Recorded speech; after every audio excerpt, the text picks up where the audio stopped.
하나님께서 여러분의 이름 한 분 한 분의 성함을 다 알고 계실 거고요. 또 특별히 여러분들의 그 삶 속에 역사해 주시고 인도해 주실 거라 믿습니다. 한국 사람들은 이 이름을 굉장히 중요하게 생각을 합니다. 그래서 이름에 그 부모의 바람이 담겨져 있죠. 특별히 지금은 아주 이쁘고 더 아름다운 이름을 듣는데 이게 한 70년대, 60년, 50년, 60년, 70년대에는 특별히 남자들의 욕심이 더 많이 드러나게 되는 그런 부분이었습니다. 그래서 이 80년대에 기성세대로 계셨던 분들 중에 이름을 보게 되면 이 자자와 남자가 들어가는 이름들이 굉장히 많다라는 것을 알게 됩니다. 이 자자와 남자가 많이 붙는 이유가 뭘까요? 뭔가 이제 아들을 낳고자 하는 그런 열망들이 부모님들의 세대에 많이 있었습니다. 그래서 저희가 딸을 둘을 낳았는데 저희 장모님이 전화가 왔습니다. 아들을 낳아야 되는 거 아니냐. 저희는 사실은 전혀 그런 생각을 가지지 않았는데 어른 세대들의 그 마음은 이제 아들에 대한 그 열망이 좀 있습니다. 그래서 그 열망이 이름에도 아들의 이름이 아니라 딸의 이름에도 고스란히 녹아져 나오는 그런 것을 보게 됐죠. 그래서 예를 들면 후남이 뜻이 뭡니까? 다음에는 남자다. 후자. 또 말자, 종순이, 말순이, 끝순이, 망녀, 섭섭. 이런 이름들이 있습니다. 사실은 아마 이제 그 남아 선호 사상의 어떤 그런 열망이 딸의 이름에도 이렇게 녹아져 왔고요. 또 그것이 딸에게는 한편으로는 좀 힘든 그런 이름이었다라고도 생각이 됩니다. 그래서 이제 예전에는 드라마 보게 되면 이 남자와 여자의 그 대우가 완전히 다른 것을 좀 보게 되죠. 근데 이제 미국도 보니까요. 미국도 좋은 이름들이 많은데 대충 짓는 이름들이 꽤 있더라고요. 여러분, 앱스디라는 이름을 들어본 적 있으십니까? 이 미국 사람들의 이름 중에 이 A, B, C, D, E라는 이름이 꽤 많다라는 거예요. 그 아이들 이름을 등록하러 갔는데 아이들의 이름을 미처 생각하지 못한 겁니다. 그래서 어떻게 진 거예요? A, B, C, D, E. 그래서 이제 실제로 이 앱스디라는 이름이 많다. 자, 그래서 이제 세대가 좀 많이 바뀌긴 했죠. 부모들의 아이에 대한 기대가 좀 달라지기도 했지만 여전히 그 이름에는 그 부모의 그 발음이 담겨져 있습니다. 제 이름의 이 한자는 뿌리 근자에 순박할 순자입니다. 풀이하자면 뿌리가 순하다. 순박함의 뿌리. 이런 이제 이렇게 해석을 할 수 있고요. 여러분 보시기에는 제가 그렇게 살아가고 있는 것 같습니까? 네. 근데 유대인들도요, 이름에 이렇게 뜻이 있습니다. 그래서 여러분들이 좀 이게 히브리어를 좀 공부하다 보면 아주 쉽게 그 이름이 어떤 뜻인지를 이해해 줄 수 있어요. 예수님께서 십자가 위에서 뭐라고 고백하십니까? 엘리, 사박다니. 이 엘리라는 말이 뭔 뜻일까요? 성경에서 엘은 하나님을 설명합니다. 그리고 니는 나의. 그래서 엘리는 뭐예요? 나의 하나님이라는 뜻이죠. 단이라는 뜻은요, 심판이라는 뜻입니다. 그래서 다니엘 하면은 어떻게 해석이 될까요? 나의 하나님은 심판자이시다라는 뜻이 되는 거예요. 그래서 여러분 이제 이렇게 나오면 좀 이렇게 이해해 하시면 되겠습니다.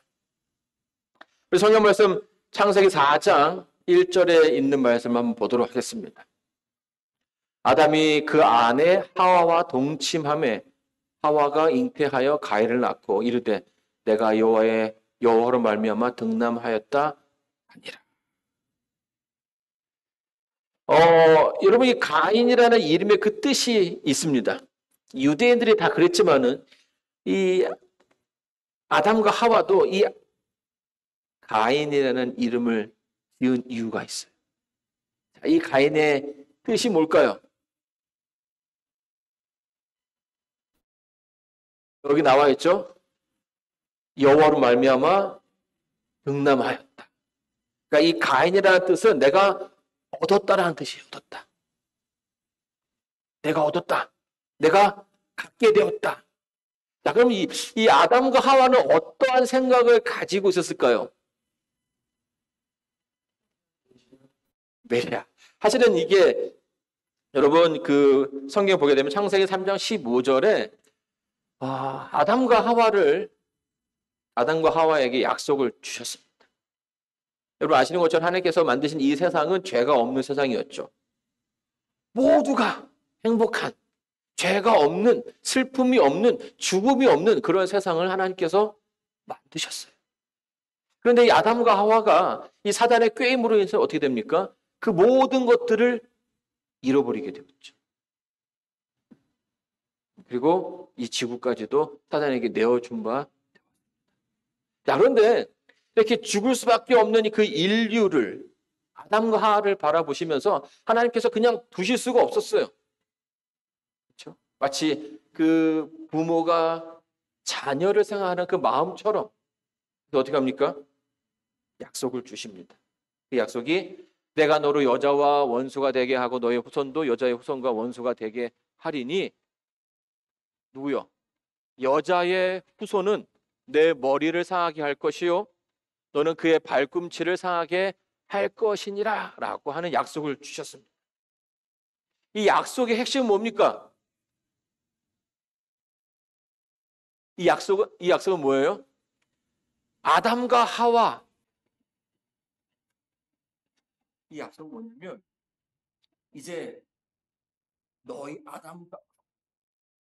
아담과 하와의 후손을 통해서 하나님께서 이 지구를 다시 구원하고자 하는 그 계획을 갖고 계시다는 거예요. 그러니 너희가 지금 힘들지만 이 땅에서 잘 살고 있으라는 거죠. 그래서 성경에서는 그거를 뭐라고 얘기하냐면 여자의 후손이라고 설명합니다. 근데 이제 하와는 어떤 생각을 가진 겁니까? 남이 남자고 나는 하와는 여자. 그러니까 내가 낳은 후손이 있으면 그 아들을 낳으면 그 아들이 뭐 할 거다? 이 지구를 구하고 아담과 하와 둘을 이 죄된 세상 가운데서 구원할 거라는 생각을 가지고. 사실은 아담과 하와는요. 그날이 좀 오래 걸릴 거라는 생각을 가졌습니다. 근데 막상 딱 보니까요. 이 아들을 낳았는데 너무나 빠르게 된 거죠. 하나님께서 우리를 정말 이렇게 용서해 주셨구나라는 생각이 들었고 이제 이 아들을 통해서 뭐 하는 겁니까? 우리가 구원받을 수 있겠다라는 확신을 가지고. 그래서 그 아들의 이름을 뭐라고 지은 거예요? 가인. 내가 얻었다. 내가 그 아들을 갖게 되었다라고 이야기한 것입니다. 자, 이 마크로 하겠습니다. 그래서 이 가인이라는 이름의 뜻은 내가 얻었다. 근데 참 안타깝게도요. 이 가인 안타깝게도 가인에게서는 그 기대하던 모습이 보이지 않는 것이에요. 네. 부자는 망해도 3년은 간다고 합니다. 근데 아담과 하와의 그 죄의 문제가 오랜 시간 동안 그래도 좀 버티면서 갈 거라 생각했는데 너무나 쉽게 바로 그 다음 세대에서 이 죄의 문제가 확연하게 드러나는 모습을 보게 되는 것이죠. 죄가 얼마나 처참하게 인류를 망가뜨리고 또 인간 사회를 망가뜨리고 이 지구를 망가뜨렸는지 우리는 역사 가운데서 또 성경을 통해서 확인할 수가 있는 겁니다. 자, 무엇이 가인으로 하여금 그렇게 빠르게 변하게 만들었던 것일까요? 어쩌면 제가 이제 그런 생각을 좀 해봤습니다. 이 부모가 이 가인에 대해서 너무나 기대한 것은 아닌가. 요새 이제 그런 얘기들 많이 나오죠. 자녀 교육에 대해서 너무 많은 기대가 아이에게 부담을 갖게 할 수도 있고 또 그것이 뭐 스트레스가 되어서 다른 방향으로 또 표출될 수 있다라는 얘기들이 종종 흘러옵니다. 근데 성경에서는요, 성경과 예언시를 보게 되면 세 가지를 꼽고 있습니다. 첫 번째는 뭐냐면 자기 중심적인 사고방식이에요. 그리고 둘째는 그의 그 삶 가운데 가득했던 불평과 불신. 그 세 번째는 그가 선택에 실수를 했다라는 거죠. 창세기 4장 2절로 4절을 보겠습니다. 그가 또 가인의 아우 아벨을 낳았는데 아벨은 양치는 자였고 가인은 농사하는 자였더라. 세월이 지난 후에 가인은 땅의 소산으로 제물을 삼아 여호와께 드렸고 아벨은 자기도 양의 첫 새끼와 그 기름으로 드렸더니 여호와께서 아벨과 그 제물은 연락하셨으나. 이 지금 본문의 말씀을 보게 되면 이 본문에서 특이할 만한 것이 있죠. 하나님께 제사를 드리는 그 모습에서 이 두 사람의 제사가 다른 모습이었다는 겁니다. 가인은 뭘로 제사를 드렸습니까?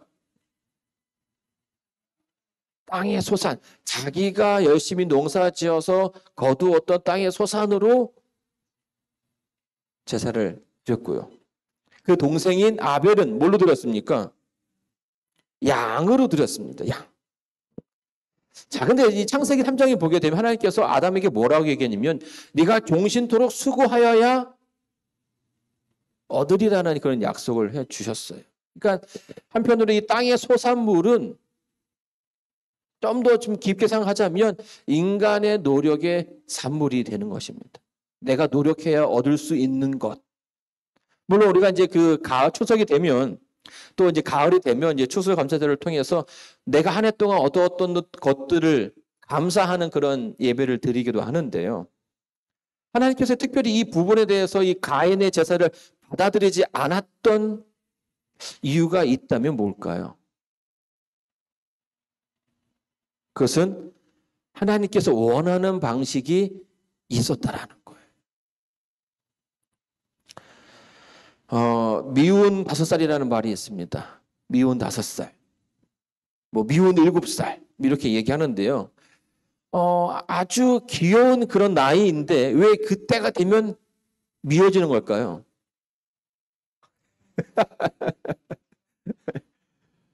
예.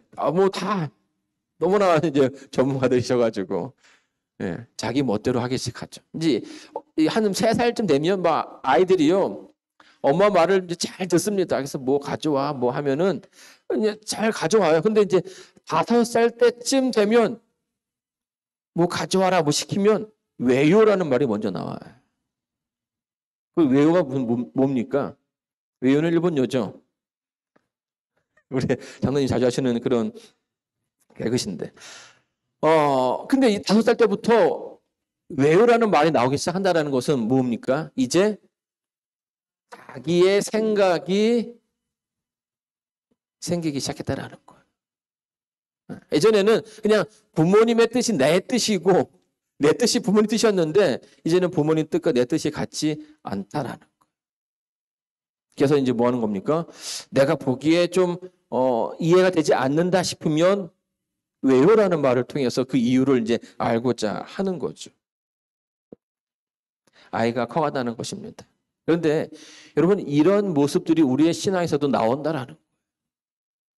우리가 처음 하나님을 알게 되고 하나님의 뜻대로 살기 시작할 때에는 하나님의 뜻이 바로 나의 뜻이었습니다. 그래서 내가 하나님께서 말씀하시면 그 뜻대로 살고자 순종하였는데 이제 좀 신앙을 하다 보니까 선택할 수 있는 그런 여유가 생겼다고 해야 되나요? 네. 취하고 싶은 것은 취하고 취하기 싫은 것은 취하지 않는 그런 모습들이 우리 삶 속에 등장하게 된다라는 거예요. 가인이 바로 그것을 하게 된 거죠.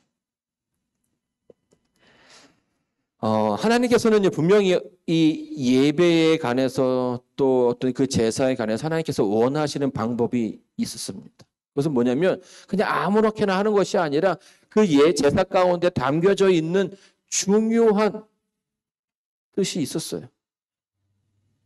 그걸 통해서 뭐 하라는 겁니까? 계속해서 생각하고 배우라는 것이었죠.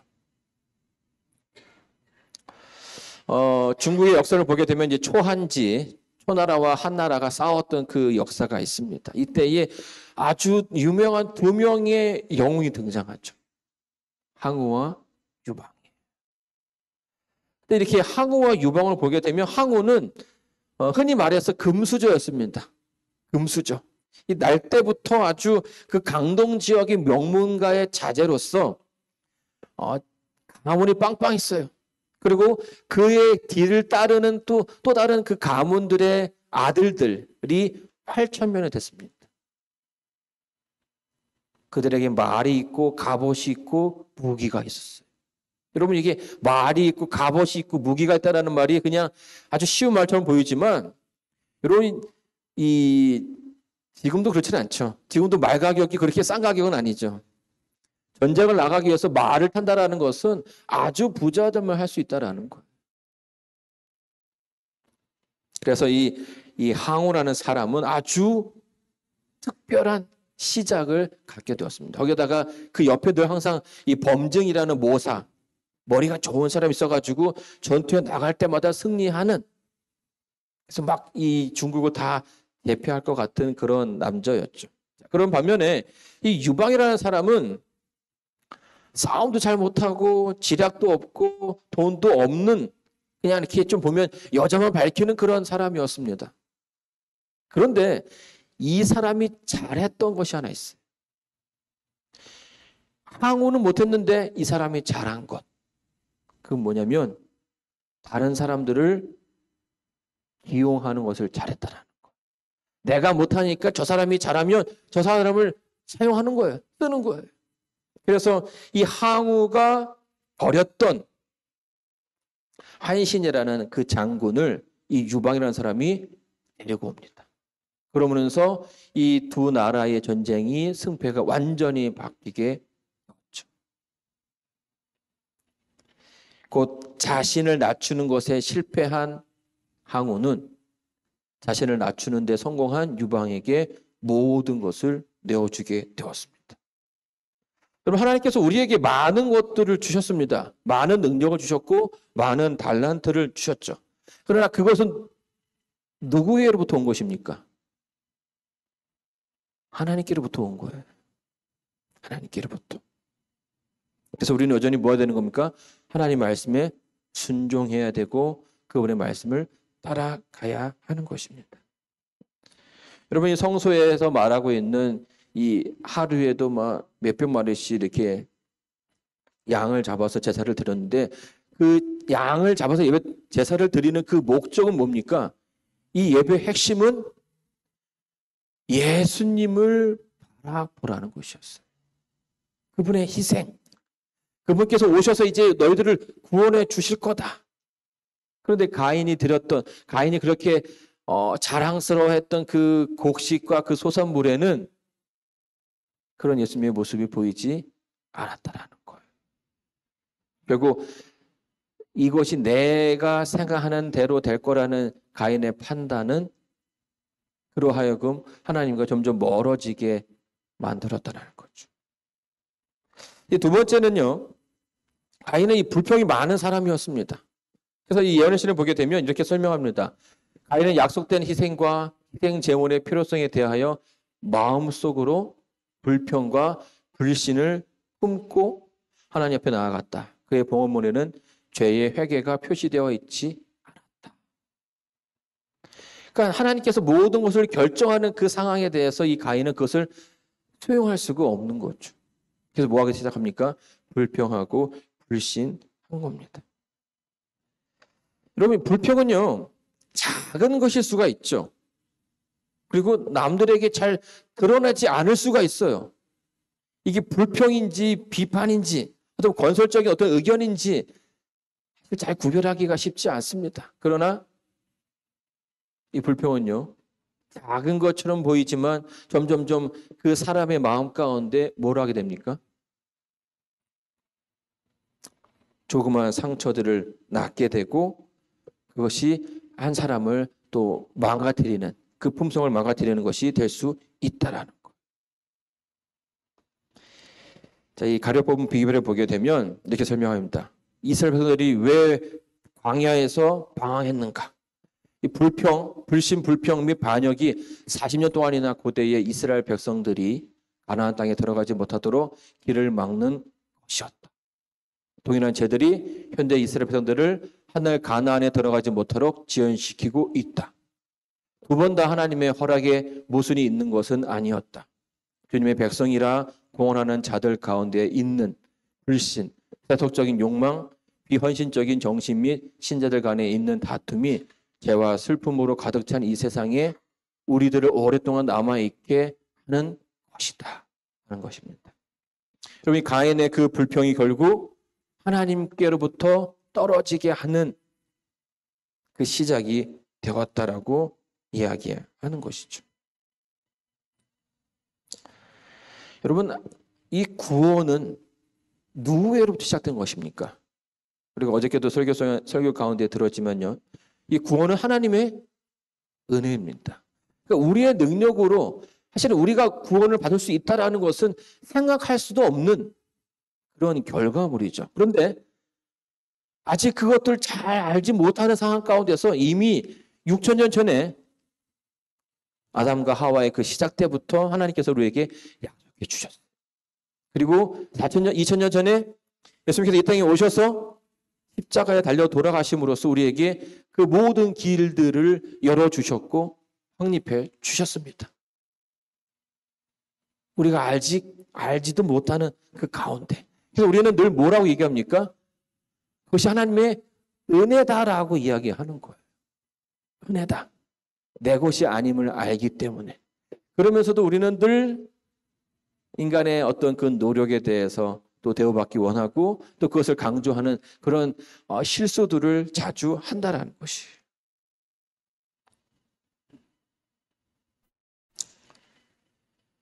여러분, 이 순살 아파트라는 얘기 들어보셨습니까? 순살 아파트. 이 그러니까 올해 4월에 김포가 아니죠. 검단에 있는 아파트 지하 주차장이 무너졌어요. 근데 이게 큰 이슈가 된 게 뭐냐면 무너지는 거를 보니까 거기에 그 철골들이 들어가 있어야 되는데 그 철골들이 없는 거예요. 그 분명히 도면에는 여기에 철골이랑 기둥을 세워라 이렇게 얘기했는데 그 도면이 뭐 이렇게 그 건설주가 이걸 또 하청을 두고 하면서 거기에 철근이 하나씩 빠져 들어간 거예요. 그래서 이 기둥을 세워서 거기를 이렇게 버텨야 되는데 그 버틸 기둥도 없고 그냥 아무런 힘을 받지 못하는 벽으로 만들어진 거예요. 그래서 문제는 뭐냐면 이런 아파트가 한두 개가 아니었다라는 거예요. 또 나라에서 막 전수조사 해보니까 막 이 아파트 저 아파트 해가지고 지금 그 아파트 이름이 다르게 바뀌고 있습니다. 순살자이, 통뼈 캐슬. 그 뼈에 살만 있고 그 안에 그게 없다는 거죠. 뭐 흐르지오 이런 이름들이 흐르지오인데 뭐 건물이 흘러내린다 해서 흐르지오로 바뀌었고 롯데캐슬은 그 안에도 뭐 이게 좀 그 아파트의 이름들을 이제 비유하는 그런 이름으로 바뀌게 된 것이에요. 그러니까 지금 아예 다시 뭐 폭파해서 다시 지으라고 하는 그 아파트가 생겨날 정도로 있다라는 거죠. 여러분, 이런 이유가 뭡니까? 정말로 중요하게 그 안에서 버텨야 할 기둥들이 하나씩 빠질 때에 나도 모르는 사이에 이 건물들이 아주 큰 위험 가운데 있을 수 있다라는 거예요. 우리가 신앙하면서 마찬가지예요. 하나님을 믿고 따르는 사람들, 하나님의 그 은혜에 감사하면서 늘 그 감사하는 마음을 가지고 살아야 하는데 이 불평과 불만은 이런 우리의 그 삶 가운데 정말 중요하게 세워져야 할 그 기둥들을 하나씩 하나씩 빼가고 무너뜨리고 있다는 것이죠. 세 번째로는 이 가인은 하나님 마지막 기회까지도 놓치고 맙니다. 하나님께서 아담과 하와에게 물으셨습니다. 내가 어디 있느냐? 왜 물으신 걸까요? 하나님은 어디에 누가 있는지 다 아셔요. 제가 이제 어릴 적에 저희 어머니가 제가 이제 뭐 초콜릿을 좀 좋아하다 보니까 너무 잘 먹는 거예요. 근데 이제 집에 있는 그 초콜릿이 보이지 않는 거예요. 그 식탁에도 올려놨는데. 그래서 저한테 물어보는 거죠. 근순아, 초콜릿은 어딨니? 이렇게. 그럼 제가 이제 엄마가 분명히 먹지 말라고 한 거니까 그 질문을 듣는 순간 제가 너무 당황한 거죠. 근데 저희 어머니가 저에게 그런 질문을 한 이유가 뭘까요?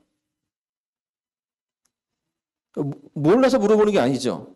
알지만 뭐 하는 거예요? 자, 자수해서 광문 찾자 이런 거 아니겠습니까? 너의 실수는 알지만 잘 얘기하면 용서해 주겠다라는 그런 의미가 담겨져 있는 거예요. 하나님께서 아담과 하와가 범죄한 이후에 그가 어디 있는지 아셨지만 그에게 물으셨어요. 네가 어디 있느냐? 이 질문을 통해서 내가 지금 어디에 있는지 본인 스스로 깨닫게 하기 위한 하나님의 방법이었죠. 이 질문을 가인에게도 하셨습니다. 여호와께서 가라사대 가인에게 이르시되 내 아우 아벨이 어디에 있느냐라고 물었죠. 그러나 그럼에도 불구하고 이 가인은 뭐합니까? 끝까지 자기가 가고 있는 그 길에서 돌이키기를 원치 않았어요. 가능하면 그것을 감추려 했고 가능하면 그것을 숨기려 했다라는 것입니다. 여러분, 하나님께서 우리가 죄로부터 자유하는 가장 좋은 방법은 우리를 있는 그대로 그것을 가지고 하나님께 나아가는 것입니다. 나의 부족한 모습이 있다면, 내가 실수한 부분이 있다면 그것을 가지고 하나님 앞에 나아갔을 때에 그것을 하나님께서 용서해 주시고 사해 주신다는 거예요. 그런데 많은 사람들이 이것을 너무나 늦게 발견하게 되죠. 그래서 그 죄를 감추기 위해서 또 다른 죄를 짓고 이런 모습들을 우리가 너무나 자주 봐왔습니다.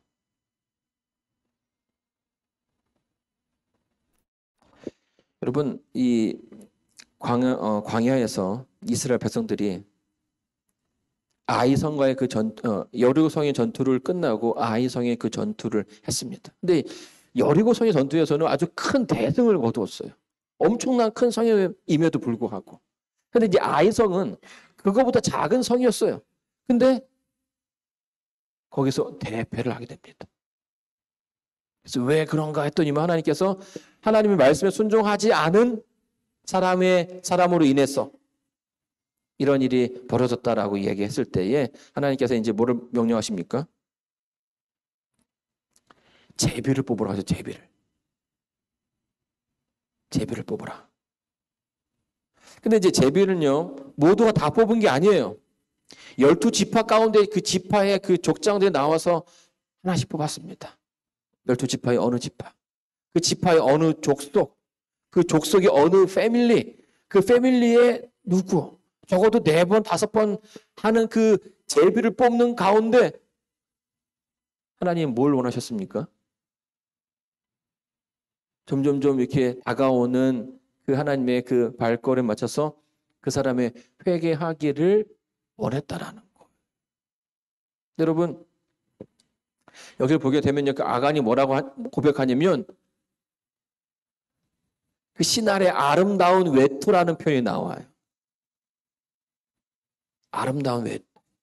지금 당장 그것 때문에 자기가 죽게 생겼는데 그 외투가 어떻게 보이는 거예요? 너무나 아름다워 보이는 거예요.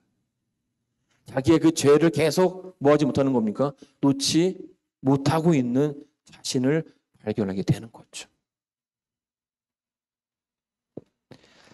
하나님께서 사도 바울이요, 이제 이쪽 아시아 쪽을 이제 여행을 하면서 많은 교회들을 방문하게 됩니다. 그리고 많은 교회들을 세웠죠. 그런데 보니까 이 고린도라는 교회가 그 가운데 큰 문제들이 생겼어요. 그 안에 막 이렇게 파가 나눠지고 또 막 이설을 전한 사람도 있고,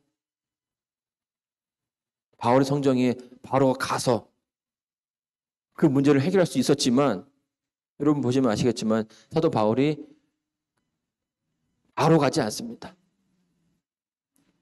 자기 제자에게 편지를 써서 보내.